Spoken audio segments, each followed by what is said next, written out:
Are you ready? Ladies and gentlemen, boys and girls, children of all ages, Tool to Play presents Still Got Game with Derek D. Smooth Nolan and Joel Dude I Rock Albert.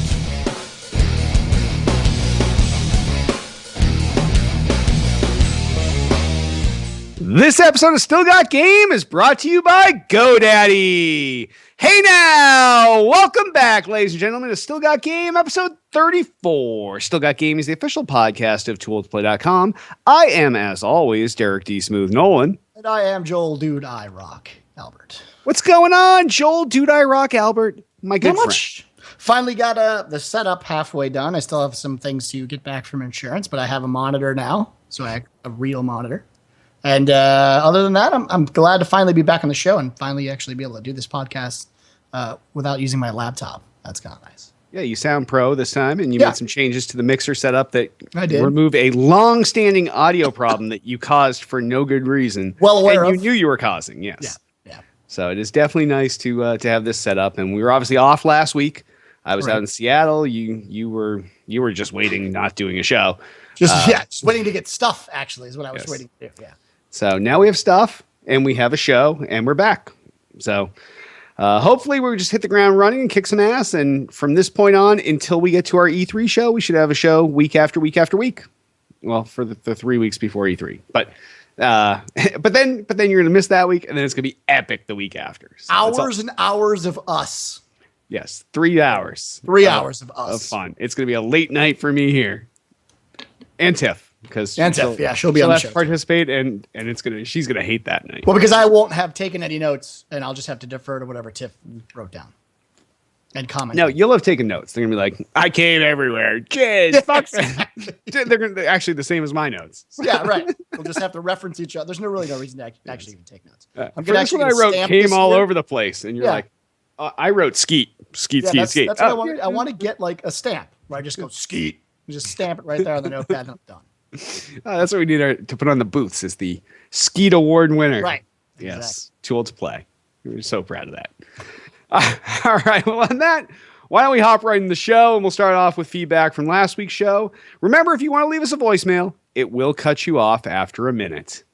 Now, before we get into the actual things, there was a lot of outpouring of support for you, Jay, from Acid Snow, Kieran Orion, Shadow, a bunch of other guys that people were offering to send you money to help you out because everybody felt bad that your car got broken into, all your shit got stolen. So the community really stepped up, and there's too many people to name. I just named the people that showed up on the forum thread, but a lot of caring from the community for you. Yeah, it was really and obviously I don't like to take money for anything. It's shit happens. That's why I have insurance. I don't need any money, but the support was really the cool thing. I mean, just having people say like, "Hey, if you need anything, let me know." Blah blah blah. It's a shitty thing. I mean, I'm sure in everyone's life at some point they've had something taken from them or stolen from them. For me, it seems to be a common thing, especially with automobiles. I've had my car stolen twice. I've had my car broken into about 5 times. So this for me was like, oh, this again. I know it happens out here too. Yeah. I thought it just happened in Chicago. That's what I thought too. I even at the time when the car got broken into, I said to the guy, like, I left Chicago to get away from this stuff. He's like, no, it happens here too. So I mean, everything's fine. Insurance is hopefully going to pay for it. We're still, I'm still in the midst of that battle, but they did replace the back window so that the car's back in working order. Now I just have to get them to actually replace the monitor and the laptop and all that other stuff. But I have a working monitor that I brought with me that did not get stolen, which is kind of ironic. I have that lucky monitor apparently. But once I get my other monitors back, I'll be back in business. Excellent. Well, I appreciate everything. Yeah, big thanks from the community for that. Yeah, absolutely. Also, Diggity comments. After watching your show, I always feel like I have a wealth of inside information to discuss with my friends. Thanks for making me look smarter and more well-informed than I am. Well, that's what we try to do, Diggity. Now, granted, during the last episode, I told people to keep it secret where they got the information. And Jay was like, no, tell people about the show. But yeah, you could still tell people about the show, but then just pretend that was your own information or be like, yeah, I knew this shit. And then I watched Still Got Game and they fucking said the same thing. So it reified the information I had. But I'm even fine with them saying that they gave us the information and then that we said it. And as long as the end result is them coming here, that's fine with me. However you want to go about it. Yeah. Either way, it's all good. But thank you for those kind words, Diggity. Lord Hater comments. Another fine episode last week, gentlemen. At some point, I'd like to join the live stream. At 7 p.m., it didn't work for me, but now that you've announced the 9 p.m. slot, I can pull it off. Well, that's good, because we might have a little information for you later. The time might be changing yet again, but I assume if the 7 p.m. slot didn't work for you, and the 9 does, the new slot will definitely work. Oh, yeah. Yes. That's the one thing you'll learn about the show is we either like to change the name on the show or the times. Nothing or is the ever hosts. consistent. Really, we don't like consistency. Yeah. We like to break things up. Yes. So that is it's a little spoiler toward the end of the show, but if you hang around at the end of the show, you will find out the new time of the show. And we'll see if it's good for you. Let us know next week. Yeah, we'll see you in the comments next week. Yes. And last but not least, Rafa comments. Bravo, boys. Bravo. Another bodacious episode. Counting the hours until next week. Thanks again for all you guys do. He makes it sound like we're saving lives. I mean, we are saving lives. I know. It gives you the warm fuzzies inside, right? Yeah. You're just like, yeah, we did something great. We talked about video games and made fun of shit and swore. That's about it. And we save babies. And we save babies, right? At the end result, is babies are saved. Yes, that's obviously like A plus B plus C equals D. Right. Or In our case, A plus B equals F. We just kind of skip straight to F. Yeah, we don't even need to deal with that other shit. It's all good. Exactly. All right. Well, if any of you have feedback, give us a call, 773-527-2961, or email us at podcast@tooledtoplay.com. And in site-related news, we've got E3 coming up soon. I'm fucking balls deep in scheduling right now. If Jay and Tiff look at our schedule calendar, it's starting to fill in insanely. So these guys are either going to love it or hate it, but it is awesome. We're getting all of the invites we're looking for various events. And it's gonna be action packed. Yeah, for you Destiny guys out there, which I'm sure there's a lot. We're gonna try to get some sneak peeks in that game. Yes, I can't wait for that. Little end around inside action on Destiny, so perhaps there was some exclusive Tool to Play content. That'd be very nice. Saying there will be, but there's a distinct possibility. Possible. So, and Jay, what else we got in site-related news? We're rebuilding the mobile app because Derek does not like the logo, and neither does Tiffany. No, we're adding some actual functionality, so you'll be able to call into the show from the mobile app. If you check Android, it should be out already. We did submit it to Apple, and for some reason, they're just taking a god-awful long time to get the new app out there. But then on the side, I'm going to be building a separate app from the Tool to Play app just for the show as well. So we're going to have a lot more apps out there just to kind of connect a little bit deeper into the content that we have. And if you want to be part more of the video side of things or, the show, the content side, we'll give you that. And if you're more about that community side, we're going to give you that as well. So that's the plan for the app stuff. But yeah, if you do have an Android, I don't. So there's no way for me to even know if it's on the store. So it'd be nice to know. I did get a confirmation that it was on the store, but I honestly don't know. So search for Tool to Play, see if it's out there, download it, get back to me. Let me know. That'd be swell. We use real phones, not iPhone clones. So we can't use that Android app store. But. Exactly. I don't even know what that is. I don't know. Exactly. I don't even, what, you buy them on Amazon? Do you buy them on Google.com? Who knows? I don't even know. It's amazing if you just go out and get an iPhone, things just seem to work for you. Yeah, there's one unified app store. Everything's there. That's right. It's good stuff. It is. Check into it. Ding. Ding. All right. Well, Jay, on that, why don't we hop on over into what we're playing? Joel, Dude, I Rock Albert, what have you been playing these past 2 weeks? Well, Mr. Nolan, now that I've got my internet and my computer back, I am playing Heroes of the Storm. Oh. Yeah. So I'm in the technical beta, and I'm just kind of checking that out. It is Blizzard's new MOBA. And they're obviously trying to compete with LOL and a lot of other games. It's a ton of fun. It's an amazing game. And for how beta it currently is, I would buy it right now and play it and pay for it. Nice. So, I've been super into that. And, of course, Titanfall. I finally have had time to level up in Titanfall and do my thing. And that's what I've been doing. Been doing that. Nice. What is your current gen in Titanfall? Gen 1. Wait, Gen 0 or Gen 1? Gen 0. Oh my God. I'm not even and I will say this: I will not be going any past. That's not me. I'm not that type of player. I know. I'm not usually either, but I'll spin it this way. But Titanfall, it's not just the Call of Duty generation system where you get to the end, you restart, you do it all over again, and at the end, you restart, and there's nothing different. You could literally play through the same way every time in Call of Duty. With Titanfall, each time, because you have all these specific challenges for that generation, by the time you get to the end, you are literally the master of this game. They've had you use every weapon, use every Titan weapon, do all kinds of weird shit. Like, I am right now at a Gen 8 level 50. So I can't even gen up to 9 until I finish some of my challenges. So right now I'm dropping Titans on people and I'm yanking guys out of their Titans using Atlas Titan. So, and I have to win 100 times. See, there's no joy in that for me. I'm not compelled to do any of those things. I don't get, and in fact, to start a riot, everyone go ahead over to tooltoplay.com and go to the homepage and read the article that Titanfall sucks. We've got 2 articles currently on the website. One is Titanfall sucks. The other is Titanfall is a nice rosy game that gives you superpowers. Obviously, the Titanfall sucks for some odd reason has 36 plus comments. I think 40 plus comments now. And the nice rosy one has like 1 comment that's like, yay. So I tend to lean towards the Titanfall sucks, mostly because of the cost and value that I put into things. And that creates a whole nother argument that we probably don't need to get into right now, which is our single player games only worth the money, blah, blah, blah.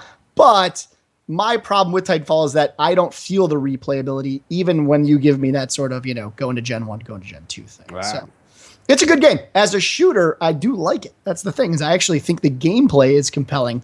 I do think there's issues with not enough weapons, or the only weapons that you really ever need to use is really the car. That's really there is no weapon that is as good as the car or better than the car. So you play through the whole game and you're like, the gun that you got when you started is the best gun you're ever gonna get. Period. But see, not really, because that's the thing when you start playing through the generations. Some people like the LMG better. So believe it or not, some people like that smart pistol better. The smart pistol, you're just like, that's a douche weapon. Like, it can't do anything. And then all of a sudden, when you get to the end here, and I'm trying to drop Titans on people, and I need to like quickly get 800 kills so that my Titan takes like 10 seconds instead of 3 minutes. That smart pistol's easy. I aim it over here, I kill 5 guys. Aim it over here, I kill 5 guys. Boom, your Titan will be ready in 30 seconds. Like, right, for the challenges. But yes, if you're actually playing to win and kill, Carbine. Carbine. Yes. There's one solution for every problem when it comes to a lot of people the competitive side. The DMR too is something people The DMR use. is okay, and I tried to really let that be my gun because I prefer a controlled shot. In most FPSs, I picked the DMR. I picked I can't remember what it was in the original Call of Duty 3, but like that sort of single shot gun, I love that.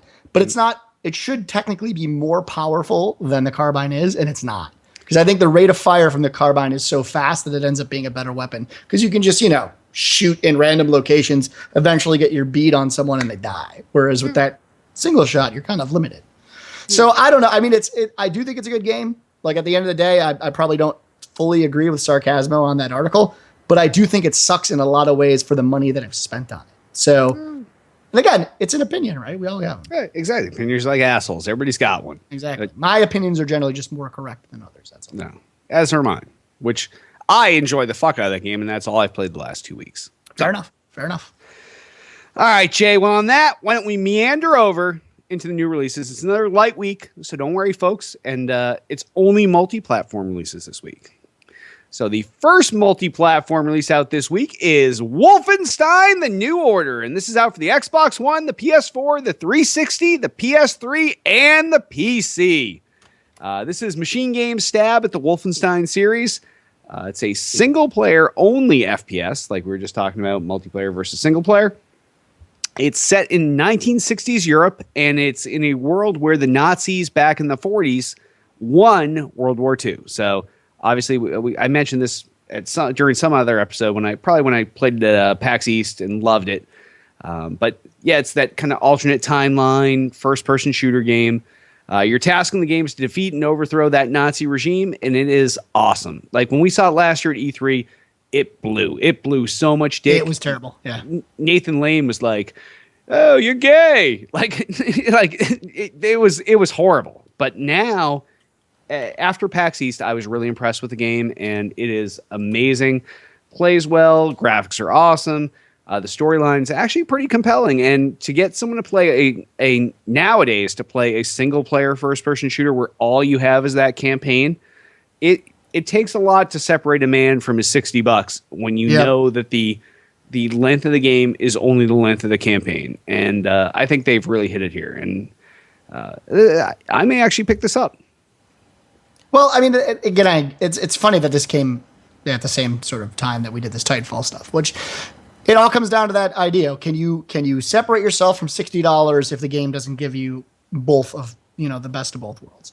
And the thing is, I don't always think that. I mean, I've seen games that have single player only, or at least limited amounts of that I have fully been immersed in and played for extremely long periods of time and totally get my money's worth. And I've had games that don't do that, and I frankly think they suck. So I don't think there's a hard, fast rule with that. And Wolfenstein could be a phenomenal game. You could walk away thinking it's the best thing ever. BioShock comes to mind as one of the best. Yeah. You spend the $60 on it, right? I mean, it's a great game. So it's really hard to say whether it's worth it. And I think by the end of the day, I'll probably get my Titanfall's money out of Titanfall. But for a game like Wolfenstein, I get a little nervous because of how crappy it did look back then. So I don't know. We'll have to see. All right. Yeah. All right. Well, like I said, I may pick it up this week. Interesting. All right. Well, the only other new release out this week is also a multi-platform release, and it is Transistor, and this is out for the PS4 and the PC. The kid says Supergiant Games came out with their second game. The kid's cool. The kid loves the game. So obviously, this is another game for Supergiant Games. The guys that brought us Bastion with the coolest fucking voiceover guy ever. And guess what? He's back in Transistor as a different character, not quite the same voice, but he still has that deep voice. He doesn't say the kid all the time, but it still makes you feel cool. The game is has that isometric like 45 degree, 70 degree angle looking down. And it's a action RPG just like Bastion. This one takes place in a futuristic cyberpunk city. You play as a female protagonist this time, and the game looks awesome. Features all sorts of power-ups and skills.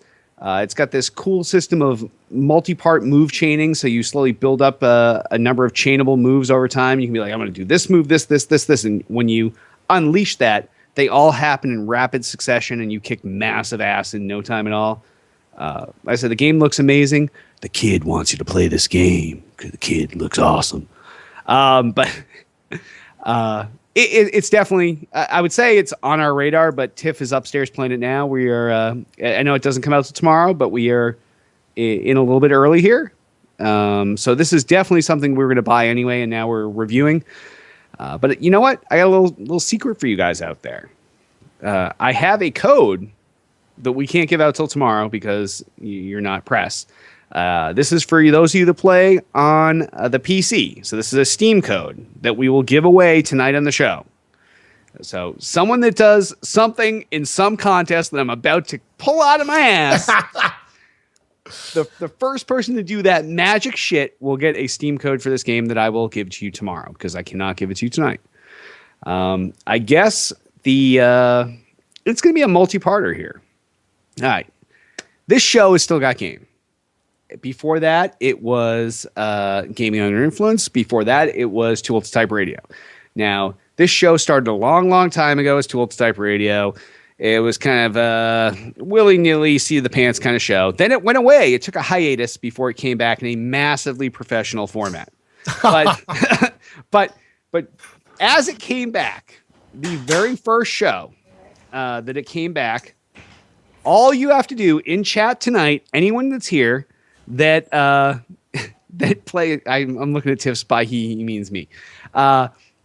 In chat here, the first person to say the name of the song that plays behind the very first episode after the giant hiatus in Tools Type Radio. No one's gonna know that. Oh, it's easy when you see the name of the episode. Hint, hint. So all I need is the name of the song and the name of the artist. First person to dump it in chat, you get this code. And if no one gets it tonight, they'll be the first person that comments correctly. So once again, that is Tools Type Radio started. There was a hiatus. I'm going to give you one more hint. The episodes were not named until after the hiatus, when Derek D. Smooth Nolan brought back that show from the brink of disaster. And so that very first episode back, what song plays behind the show? Artist and name of the song. Dump it in chat, and you have yourself a copy of Transistor for Steam. And I guess on that, Jay, why don't we jump over into gaming news? First story! First story, and it's a doozy. YouTube to acquire Twitch for $1 billion. Yep. Put up your pinkies, people. It's $1 billion. YouTube has opted to buy into the streaming video game business by acquiring Twitch for $1 billion. This is according to Variety. Citing unnamed sources close to the deal, Variety claims the $1 billion figure will change hands in an all-cash deal. That's right, all cash, with an official announcement and full details arriving soon. As Variety points out, this deal would be the biggest in YouTube history, nearly approaching the $1.65 billion that Google paid for the streaming video giant in 2006, which is kind of ironic. It's unknown how this arrangement will actually affect Twitch or YouTube going forward, of course, because we don't know. Though Variety claims that the YouTube is preparing for any pushback U.S. regulators may present once the deal becomes public knowledge. The Wall Street Journal offers a conflicting report claiming that while YouTube is in talks to acquire Twitch, the negotiations are still, quote, at an early stage and a deal is not imminent.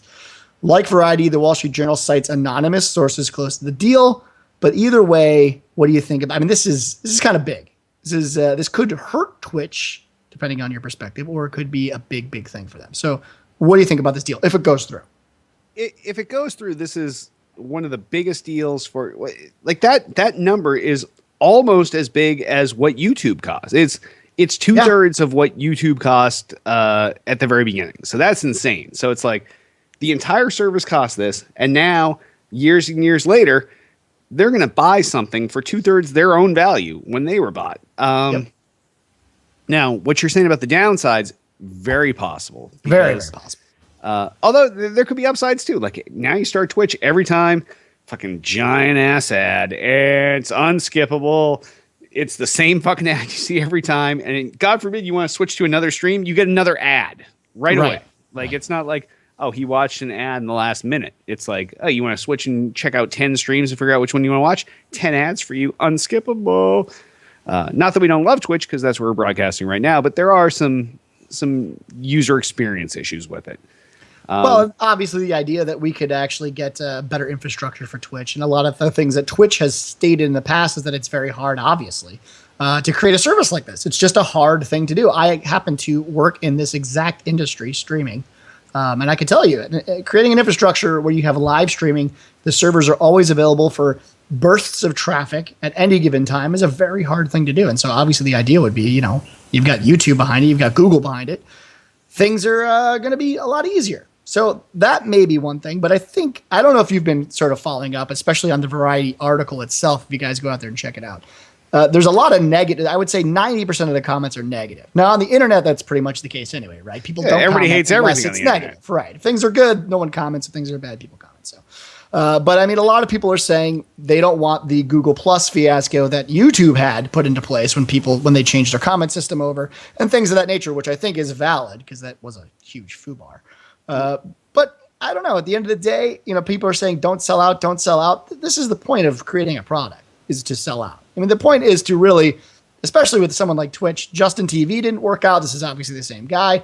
He knew that Twitch was the way to go. He's done phenomenal with the product. We're on it every single fucking week, if not more. It's a good product, and so if it sells out, it sells out. That's okay. I don't know if I have that whole idea of like, oh my God, Google's going to take it over and therefore it's going to suck. I just don't subscribe to that sort of thought process. So. My only fear is that Google takes it over and they just use the Twitch hooks for people to put in their whatever streams they have, but everything ends up being like a what do they call that? The live YouTube shit, which is definitely does not have the quality or the definitely not the quality, but not the breadth of instantaneous commenting that this has.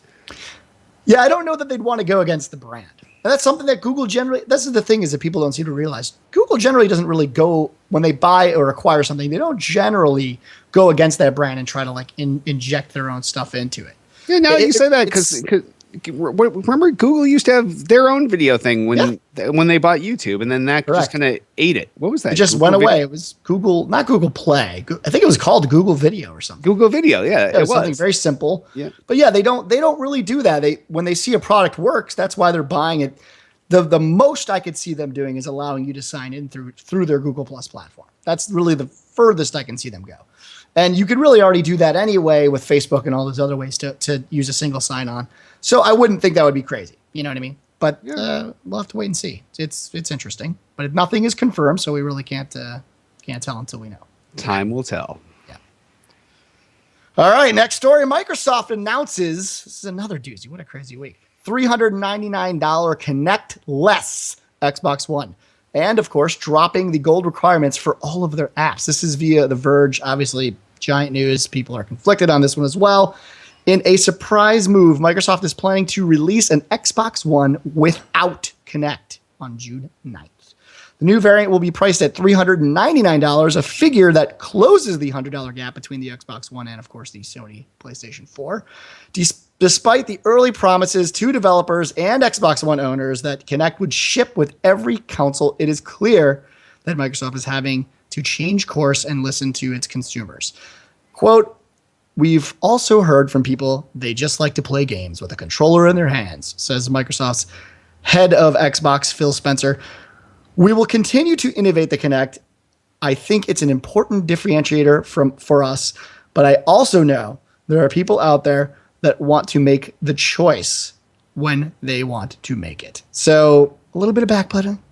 The $499 model of the Kinect will continue to be sold, of course, but Microsoft will also introduce the standalone Kinect sensor for the Xbox One later in the fall. So we're kind of going back to the world of the 360 where you can buy it separately if you realize you've made a mistake and you want it. According to the Xbox One pricing changes, Microsoft is also revealing some alterations to Xbox Live Gold. Xbox 360 and Xbox One owners will no longer have to sign up for an Xbox Live Gold subscription to access the apps like Netflix, Hulu, Skype, Internet Explorer, who cares, and many more. The equally surprising move comes as Microsoft continues to assess how it will roll out the universal apps across the Xbox One, Windows, and of course Windows Phone with a potential Xbox One app store in the works. So there's a lot of information we've just gone over. It kind of takes some time to take it in. But what do you think about these backpedaling moves?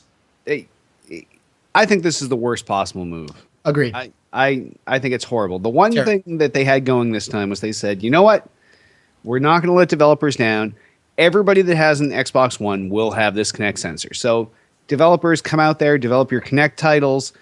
It is going to be a marketplace that you're guaranteed if you're selling the Xbox One, they will have this sensor.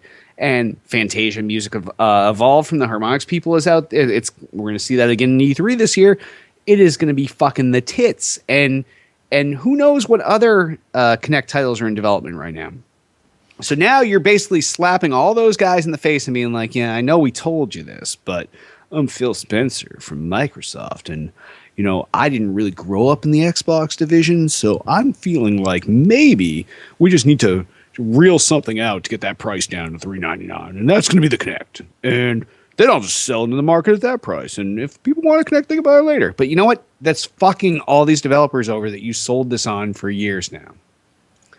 So it's a huge problem. My whole big thing with this entire situation is the backpedaling again. We've done this since the very launch of the Xbox One, and it just continues to make them look bad. And it's like I feel like people got over the DRM issue and the download stuff, and me and you still obviously disagree on that. We wish it was the way it was from the very beginning. And now it's another thing. And what it really pisses me off is it hurts the early adapters like us. Again, we were sold a bill of goods that said, okay, everyone's going to have this Xbox Kinect. It's going to be part of the system. And now, again, they go back on it. And my biggest problem is I feel like consumers don't, and this is always the problem with the Kinect. And I to be fair, no one knows they need the Kinect until they have the Kinect. No one knows how awesome the Kinect is until they sit down in a room and really experience what the Kinect can do. That's a big problem, and it's really the fault is obviously again on Microsoft for really not being able to convey how awesome of a product it is. Outside of games, right? Yeah. The Kinect I've never is played great. a Kinect game on the Xbox One. Me but neither. we use the Kinect all the time. Every day, every single day. I'm upstairs. I leave the TV on. Downstairs, I say, "Hey, Xbox, turn off." Turns off. Now I know that's lazy and all that other stuff, but it doesn't matter. It's fucking awesome. No, it's what still fucking awesome. It's what you become accustomed to. When this news broke, I was out in Seattle, and Tiff was here, and she was talking to our son, and she was like, "Oh, you know what? They just announced, they're coming out with the Xbox One. It's not going to have the Kinect, so it's going to be $100 cheaper. So maybe you boys can get one for your room." And he's like, "But we won't be able to talk to it." So, like, even kids know that this is something that they've grown accustomed to it. Like everybody in the family, if someone's watching a show, like that's the beauty of having multiple kids. Someone's watching a show in the family room. Someone else is like, Xbox, watch. And as soon as they start to say another channel, they're like, blah, blah, blah, blah, blah, blah. Like everybody's interrupting each other so nobody can change the channel on anyone else. It is the best fucking thing. It is so good. And people don't, like you said, people don't know that they want Kinect until they have the Kinect. That's the problem. It's always been the problem with the product. And people are also a little wary of Kinect because, to be fair, on the 360, it wasn't ready.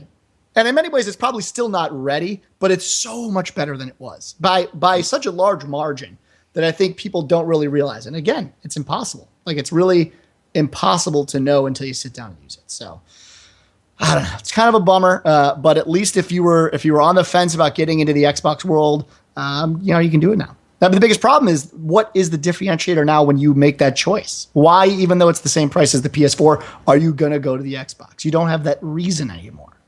So it's a tough call. I know. Anyway, all right, next story. Rumor. We love these rumor stories. Halo 1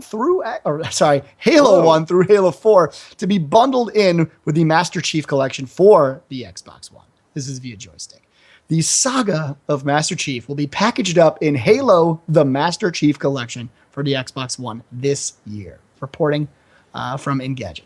The bundle will seemingly combine Bungie's Halo Combat Evolved, Halo 2, and Halo 3, as well as 343 Industries' contribution, Halo 4, into one HD remastered pack.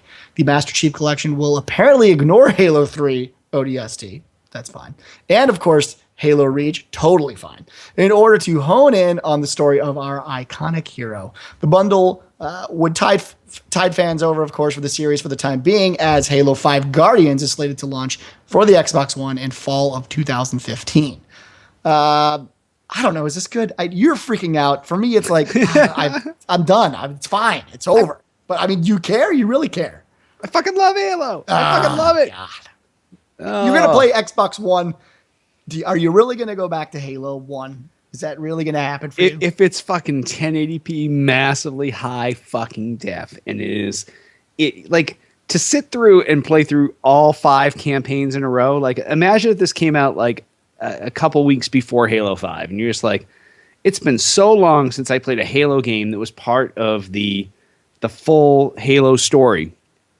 You could play through the Halo 1 campaign, then the Halo 2. I'm assuming none of these are going to have multiplayer. That's my assumption right out of the gate. This is strictly to catch you up on campaign. So you play through the Halo 1 campaign, the Halo 2 campaign, the Halo 3 campaign, each of these are one-nightable. They're maybe 12 hours tops, but most of them 4 to 8. So you know what? For $40, 60, even $60, I'd pay $60 to play through all 4 of those. Just to refresh everything, like then you get Halo 5, and you're just like, oh my god, it's fucking Halo 5, and I totally know the campaign story because I just fucking relived it. But I mean, I guess it's a nice thing if you want to relive those glory days of Halo. But for me, I'm always, you know how I am. The next IP, what is it? Is it good? That's fine. You know what? The irony is I'll probably end up buying this anyway because you'll fucking buy it or someone else will buy it. And I'll be like, why the fuck did I buy this thing? And I'll play it for 2 weeks, and that'll be that. That's how it is. That's how we roll. Peer pressure, people. Peer pressure. Yes. All right, next story. Nike unveils, this is a good one, limited edition shoe that only NBA 2K14 players can buy. This is via Polygon. Kind of a cool story. Nike's latest pair of LeBron James branded sneakers is a real-life pair of shoes that only came to fruition because untold numbers of dedicated NBA 2K14 players put in a lot of hard work on the virtual hardwood.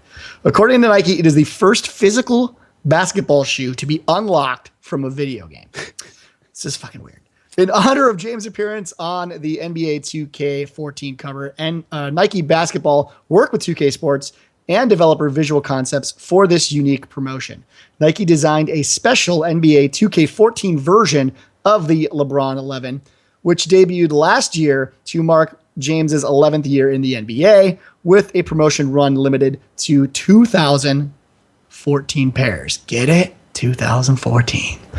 The only people to get the opportunity to buy these shoes would be a special group of NBA 2K14 players, individuals who completed a specific set of in-game tasks in the PlayStation 4 or Xbox One versions of the game.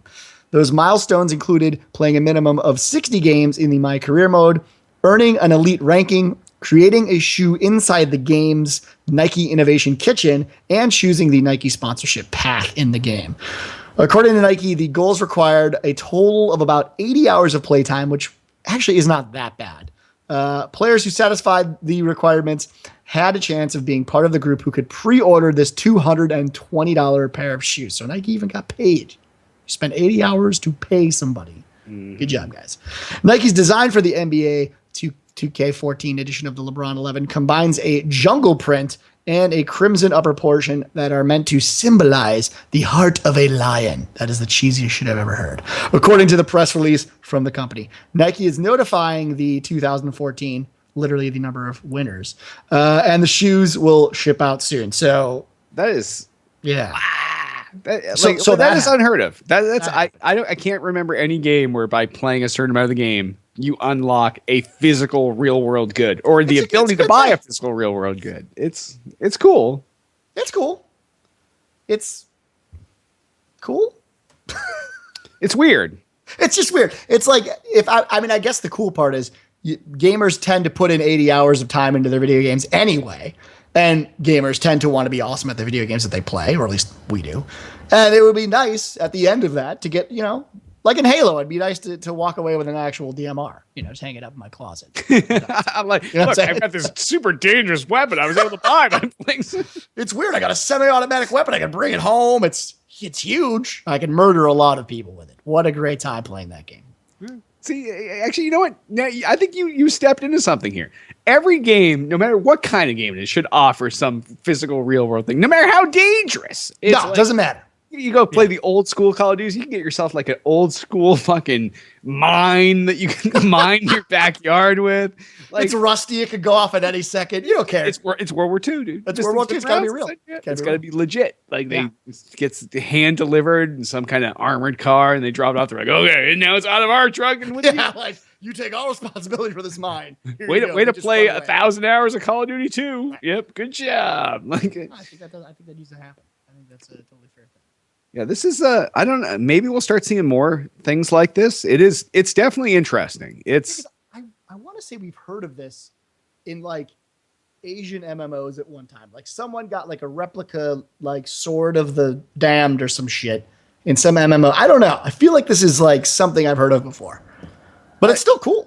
Even if someone got something before, I've never seen, not only did they get something here, but they really spun it. They were like, we're not going to give you anything. We're going to give you the privilege of paying us a shitload of money for some sneakers. This is fucking brilliant. Yes, it is. It's genius. Like you create an artificial supply cap, and then you create a barrier to entry that seems reachable to people, and they're like, oh, if I just play like 5 more hours, I can go buy those shoes. Maybe you didn't want the shoes. You probably didn't want the shoes. Let's be honest. Like, it's got crimson upper half and what? What does it say? Crimson and jungle print. Who the hell wants jungle print shoes with a crimson upper half? That's the lamest thing I've ever heard of. And now you're going to give somebody almost $300 for that. Not to mention, you're a fucking gamer. You probably don't even need sneakers. You just need to sit on your couch. You're inside all day. What are you wearing sneakers for? Yeah, what, are you a fucking athlete now? What are you, LeBron? Come on. You weigh 350 pounds. You can barely lift the upper part of your refrigerator, let alone slam dunk. Come on. They got a special surcharge for your size shoes. Exactly. Sir, we don't make a 14. 14 wide. It does not exist. Oh, wow. So, Derek, what do you think about this story? Jay, this story has me saying, what the fuck? And on that, why don't we hop on over to the mailbag and voicemails. Altius asks, the biggest gaming news surprise this week was in regards to Microsoft announcing an Xbox One without Kinect. How do you feel this will impact content creators and consumers? Now, we just talked about this at length, but I don't... When we talked about content creators, we talked about the developers that got fucked. But I guess we didn't really talk about how it affects consumers. Yeah. The idea is, do you believe, and this is the thing that I think is where they really are missing the boat here. Do you believe they'll get more people to buy than before? I mean, do you really think that if people have already made that decision, or maybe is it the guys that are on the fence that haven't bought either? Because I certainly don't believe that if in this stage of the game, if you've chosen the PS4 just because of this price drop, you're not going to all of a sudden leave the PS4 behind and then go get the Xbox One. So who is this for? Exactly. I don't know. I know that when this was announced, Tiff, like, the very first thing she tweeted was like, well, I guess we can get a third Xbox One now. So maybe it was just like, it's that price where it just becomes like, it's an impulse buy, $400 instead of like 500 is like that. Well, that's half of 1,000, but 400 is like, I can get a QP, or I can get another Xbox One without a Kinect. Hits would obviously get the QP and you fucking jam it in this fucking vape and hit that shit. But and not that 400 for a QP is not a bad deal, but here $400 for another Xbox One, maybe it goes in a room where it doesn't make sense to have Kinect. Maybe it's in a bedroom, or you know what I mean. I still think 400 is out. For me, it's not until I get to, and everyone's got their own price point. Everyone's got that mental barrier where they're like, okay, I'm going to buy. But for me, it's always been like $299, $199 in that area. So my whole thing is like, now that they're even in that price point, now it comes down to, okay, what do they have? And I know this is a stupid, people will probably like jump on my ass for this. People jump on both sides. Yeah, it's not going to matter. So the reality is the PS4 is technically a little bit beefier than the Xbox One. Okay. I mean, that's a fact. Okay. It's not a very large gap by any means. But now if you're telling me there is no Kinect, there's no thing to differentiate the two, what am I buying those on? We still haven't really seen any games come out that are so exclusive that really sways you one way. Titanfall, people have kind of been lukewarm on. They've been lukewarm on it. And so now you're like, so what am I buying for? If I'm buying for speed, then I'm going to get a PS4. I mean, that's my problem. Is like, you can't cut the head off the Kinect unless you're ready to bring something else to the table that's going to be like, oh, okay, well, I didn't want to spend the $500, but now that I don't have Kinect and this game is coming out, it's a no-brainer. But we don't have that game. We don't have that thing. So I don't know. It's a great question. He always has great questions. I know, and they always make you think. But they always have you think, yeah. And to show, even though I typed this in hours ago, it was in the middle of the day today, so I didn't remember what he asked. But when we talked about it, I didn't even think about the consumers. I only thought about how developers got fucked over. So really, that's an interesting spin. So great question, Altius. And sorry we didn't have a genius answer for this one. But who knows? All right. Well, if any of you have questions or feedback, give us a call, 773-527-2961. Email us at podcast@tooltoplay.com. You can also comment in this episode's thread on the Tool to Play homepage. And sponsors! Remember, by supporting our sponsors, you help to support Still Got Game. GoDaddy, starting at less than $5 a month. Web hosting from GoDaddy.com includes 99% uptime, 24/7 support, and free access to the GoDaddy hosting connection, the place to quickly install over 50 applications like WordPress, Joomla, Drupal, Ear, OS, Commerce, and more.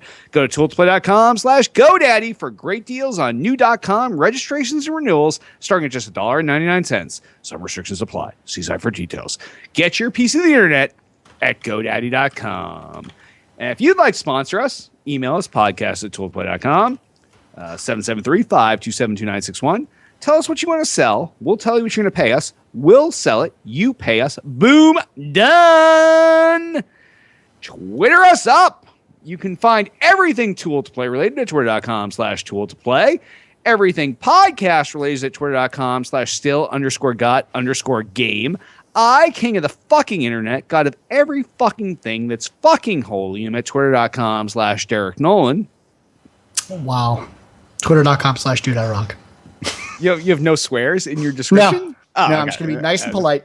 That is so crazy. I don't even know how to listen to you. It's okay. Hurting my ears. It's okay. I give hugs out when you follow us. Oh, sweet.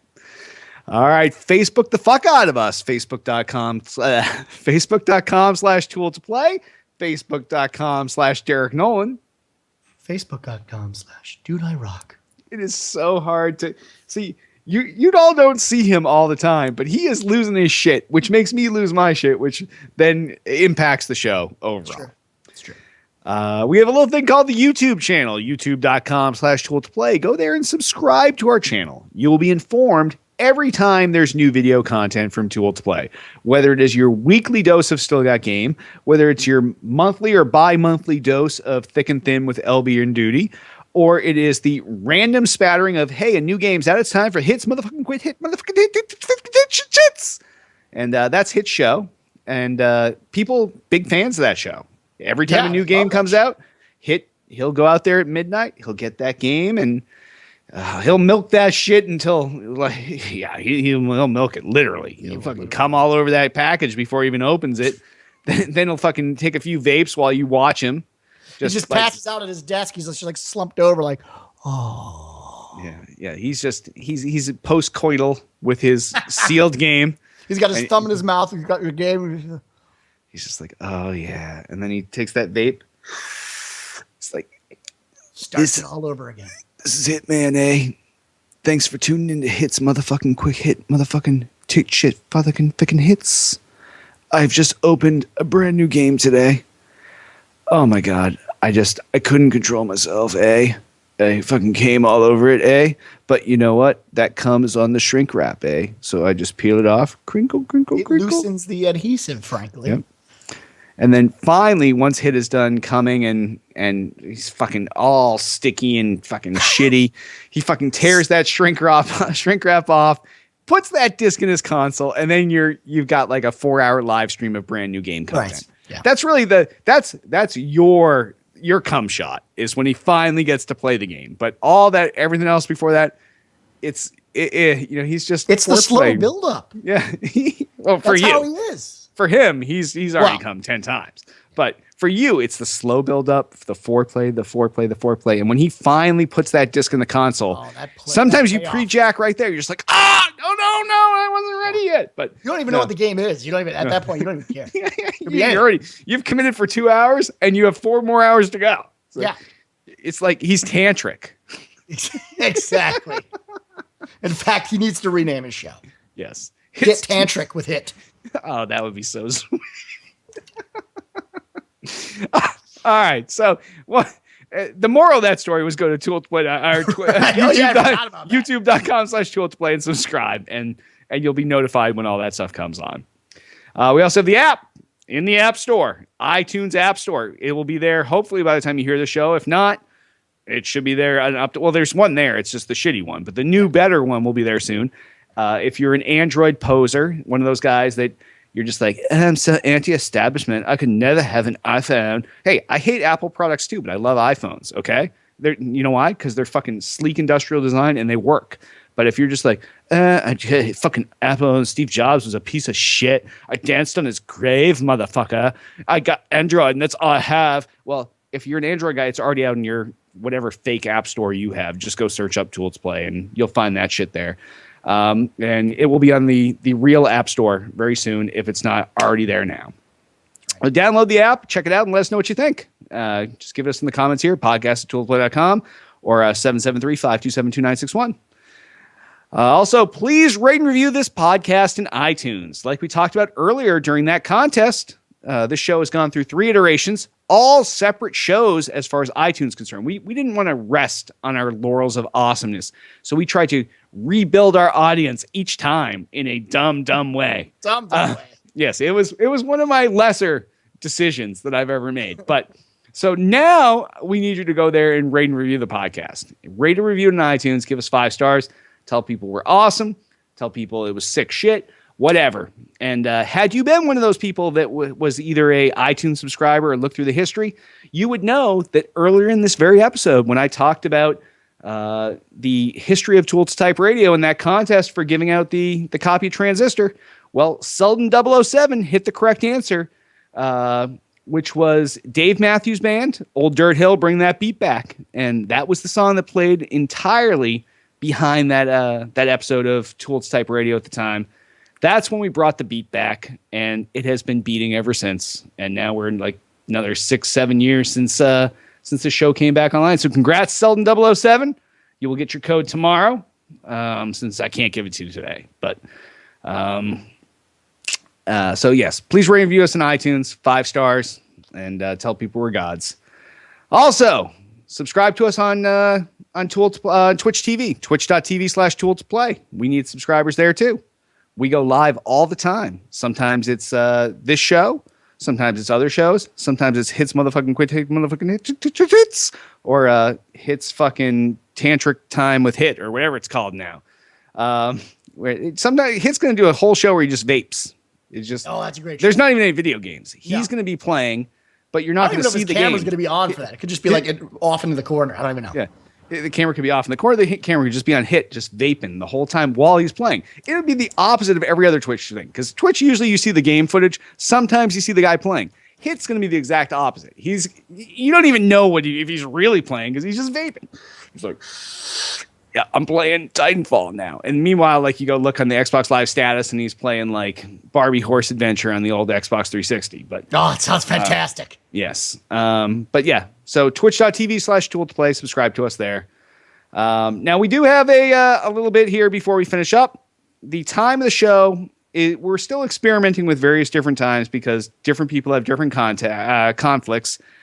Right now, our producer, our very fine producer, Hitman, perhaps you know him as the host of Hits motherfucking quick hit motherfucking hits. Hit and his shits. He's got a conflict now at this time.